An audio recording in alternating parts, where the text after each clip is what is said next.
Hello my dear students and my dear viewer. आज ये topic हम लोगों का पढ़ाई से थोड़ा हटकर है। जो झूला पुल गुजरात के मोरबी में जो टूट गया, जिसमें बहुत से लोग अपनी जान गंवा चुके, उन लोगों के प्रति एक विनम्र श्रद्धांजलि हम लोग अर्पित कर रहे हैं। और साथ ही साथ मन बड़ा दुखी है कि आखिर इस तरह का घटना देश में कैसे हो जाता है। तो आप लोगों के भी दिमाग में बहुत सारी बात चल रही होगी कि इस तरह का घटना क्यों होता है या इसके कारण क्या क्या हैं। मेरे दिमाग में भी कुछ कुछ बात यहाँ पर दिमाग में चल रहा है, जिसको मैं आपके साथ शेयर करूँगा और यहाँ पर आप देखेंगे और आपके मन में भी इस घटना को लेकर के क्या व्यथा है उसको आप कमेंट सेक्शन में जरूर शेयर करें। और इस तरह का हम लोग एक छोटा सा प्रयास करें, इस तरह का जिसके मन में जो बात आ रहा है इसको थोड़ा सा हम लोग एक्सप्लेन करके अपने मन की व्यथा को थोड़ा सा अगर हम लोग सरकार तक पहुंचा सकें तो हम लोग सभी लोग इस प्रयास में भागीदारी करें और भागीदार बने। क्योंकि वास्तव में अगर देखा जाए तो ये आकस्मिक मौत जिनकी भी हुई, चाहे वो बच्चे हों, जवान हों, बूढ़े हों, जो भी व्यक्ति इसमें अपनी जान गंवाए हैं, इसके लिए पूरी तरह से सिस्टम जिम्मेदार है और पूरे देशवासियों के मन में ये भाव जरूर आया होगा। क्लियर? तो चलिए हम लोग इस चीज को समझते हैं। ये जो झूला पुल आप देख रहे हैं, आपने टीवी में अब तक बहुत बार देख भी लिया होगा। तो ये जो झूला पुल है आप देख रहे हैं कि इस तरह का जो यहाँ पर है, इस तरह का फोटोज यहाँ पर चल रहा है और बहुत भीड़ है यहाँ पर।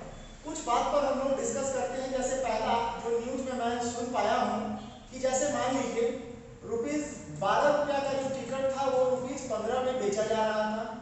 दूसरा पॉइंट, ₹15 का जो टिकट था वो ₹17 में बेचा जा रहा था। तो आम आदमी की जान की जो कीमत है वो सिर्फ इतना ही है, ₹15 ₹17।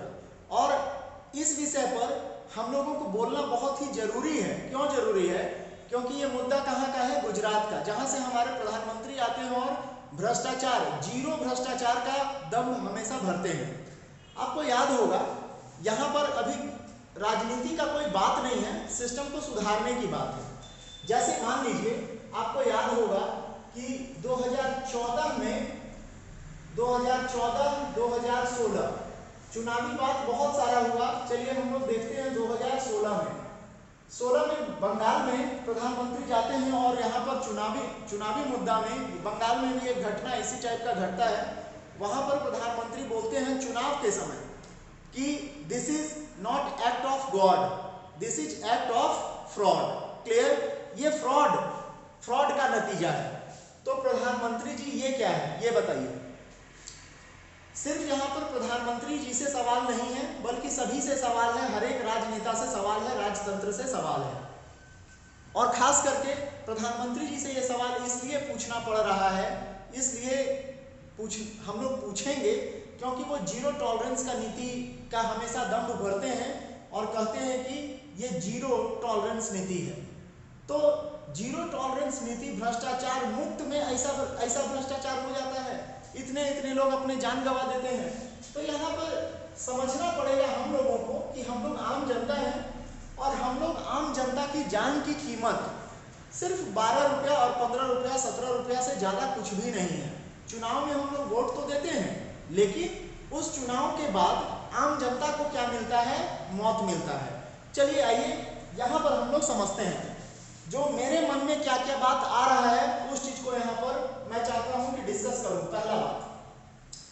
पहला तो कि ₹12 का टिकट ₹15 में बेचा जा रहा है। सरकारी रिकॉर्ड के अनुसार तो ₹2 बढ़ा दिया गया। कितना लोग वहां रोज जाता होगा और कितना राजस्व, कितना पैसा ऑलरेडी सरकार का गमन किया जा रहा है और सरकार की आंख कान सब बंद है, ये देख नहीं रही है। क्यों? क्योंकि आम आदमी हम लोग हैं और आम आदमी के जान का कीमत सिर्फ ₹12 ₹15 ₹17 या ₹20, कभी कभी तो फ्री में भी हम लोग मर सकते हैं।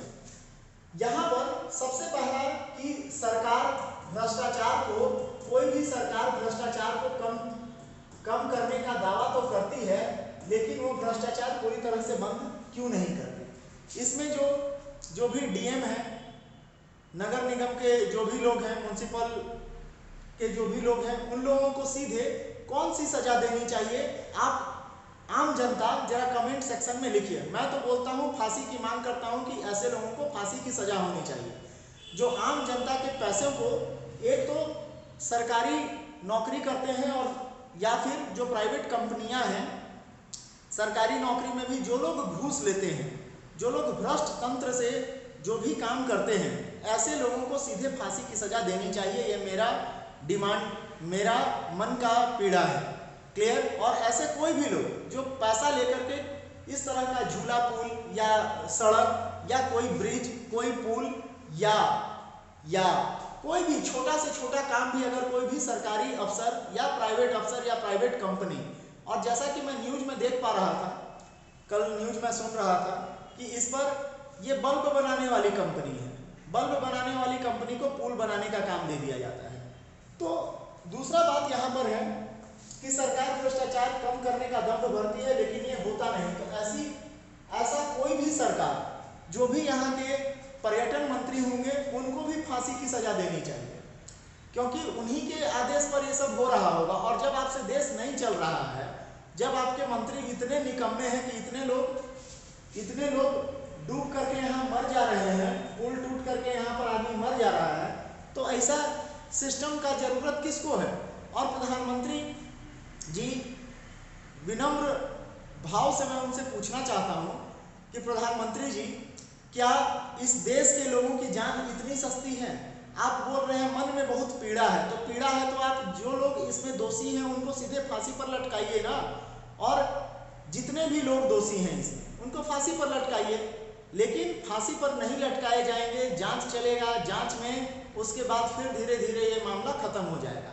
और हमारी प्रेस और मीडिया से भी हाथ जोड़कर विनती है कि प्रेस और मीडिया के लोग भी कम से कम इस तरह की खबरों को घटना होने के पहले दिखाया जाए, क्योंकि उस पुल पर उतने लोगों की जाने की क्षमता नहीं थी। तो इस देश में जितना भी मीडिया है, क्या वो बैठा हुआ था? क्लियर। तो आखिर हम लोग जो टीवी, इतना दिन भर टीवी लगा करके जो खर्चा करते हैं पैसा, केबल का कनेक्शन और ये वो, इसका मतलब हम लोग कौन सा चीज़ देख रहे हैं टीवी पे? कुछ नहीं देख रहे हैं, हम लोग सब गलत न्यूज़ देख रहे हैं। चलिए थोड़ी देर के लिए मान लेते हैं सरकार का, तो खैर जितने भी इसमें ऑफिसर है या जितने भी लोग हैं वो तो भ्रष्टाचार में लिप्त है, ये 100% क्लियर हो चुका है। पहली बात। दूसरी बात, हमारे मीडिया बंधु क्या किए? जब इस पुल पर ओवरलोड यानी जरूरत से ज़्यादा यहाँ पर सैलानी या पर्यटन, जो भी आप कहिए, जो भी लोग यहाँ पर पुल पर सवार हैं, तो हमारी मीडिया क्या इसका कवरेज नहीं कर रही होगी? जरूर कर रही होगी, लेकिन उन्होंने इसे दिखाना उचित नहीं समझा कि ये अपनी क्षमता से अधिक भार उठाए हुए हैं।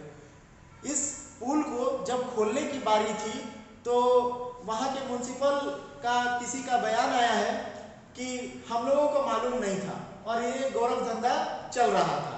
तो मीडिया बंधु, सरकार, कुल मिलाकर के सब लोग फेल है। तो हम आम लोग क्या करें? किस तरह का सरकार को चुने? तो सबसे पहला तो कि हम आम लोग भीड़ भाड़ जगहों पर, इस तरह के जगहों पर न जाएं। घूमने भी अब नहीं जाना है हम लोग को, मान के बैठिए। क्यों नहीं जाना है? क्योंकि आपके जान का कीमत सिर्फ 15 रुपया या 17 रुपया ही है। आपको सड़ा हुआ पुल पर झुला देगा और इसी तरह से जान जाएगा। और सरकार से हम सभी लोगों को ये मांग करनी चाहिए कि जितने भी लोग इसमें दोषी हैं, चाहे वो, तो अरेस्ट किसको किया है? थोड़ा देर के लिए समझें इस बात को। अरेस्ट किसको किया है? गार्ड को। गार्ड का काम क्या है? गार्ड का, अगर कंपनी का जो मैनेजर है या जो सबसे बड़ा ओहदे पर कंपनी में बैठा हुआ है, वो अगर बोलेगा कि जाने दो, तो गार्ड तो जाने ही देगा ना। गार्ड को सैलरी ही आप कितना देते हैं? 7-8 हज़ार, 10 हज़ार, 12 हज़ार, 15 हज़ार। इतना में गार्ड को आप अरेस्ट करके, गार्ड को सजा भी हो जाएगा, 10 साल का हो सकता है। लेकिन जो शीर्ष जगहों पर बैठे हुए लोग हैं, उनको कभी कुछ नहीं होगा।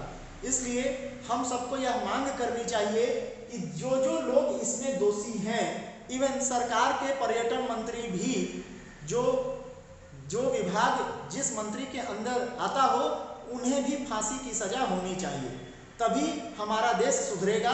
और सरकार के पास ये अच्छा समय है अपनी भ्रष्टाचार, जो मोदी जी दम भरते हैं कि भ्रष्टाचार कम कर रहे हैं, तो भाई भ्रष्टाचार तो हो गया, इतना लोगों का जान भी चला गया, तो अब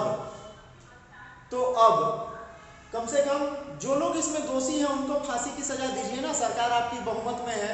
और कम से कम आप खड़ा होकर ये बात तो बोलिए कि जो लोग, हर एक नेता क्या बोलता है पता है, जो हम लोग अक्सर न्यूज में सुनते हैं, कड़ी से कड़ी और सख्त से सख्त कानून सम्मत कार्रवाई की जाएगी। लेकिन आप एक बात बताइए, अगर कोई व्यक्ति जान गंवा दिया और इसमें कानून सम्मत कार्रवाई क्या, और ऐसा नहीं कि ये कोई प्राकृतिक आपदा है, नहीं, ये प्राकृतिक आपदा बिल्कुल भी नहीं है। ये जानबूझकर सुनियोजित तरीके से ये काम किया जा रहा था कि चलो पुल तो नहीं टूटेगा, लेकिन जब क्षमता से अधिक किसी का भी दोहन आप करेंगे तो टूटेगा। और इतना खराब लचर व्यवस्था अब हमारे देश की होती जा रही है कि इस तरह का काम हो रहा है और सरकारें इस पर चुप है।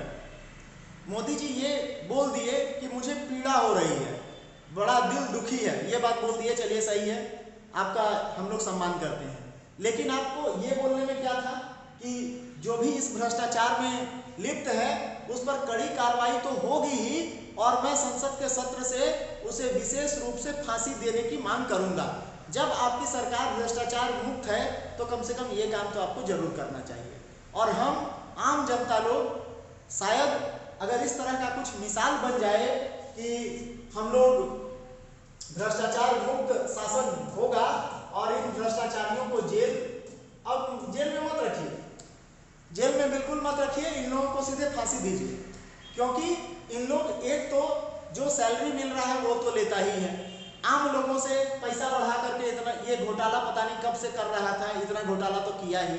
साथ ही साथ जो खराब चीज है उसके चलते जो जाने गई, अभी तक स्पष्ट आंकड़ा तो नहीं है कि 130 लोग मरा है कि 140 लोग मरा है कि 150 लोग मरा है, लेकिन इतना लोग मरा जरूर है। और ये मौत उनकी प्राकृतिक मौत नहीं थी, बल्कि ये सरकार का भ्रष्ट सिस्टम, और अगर कहें तो वहाँ गुजरात में जो सरकार है बीजेपी की सरकार, उनके भ्रष्ट तंत्र का ये नतीजा है। क्लियर?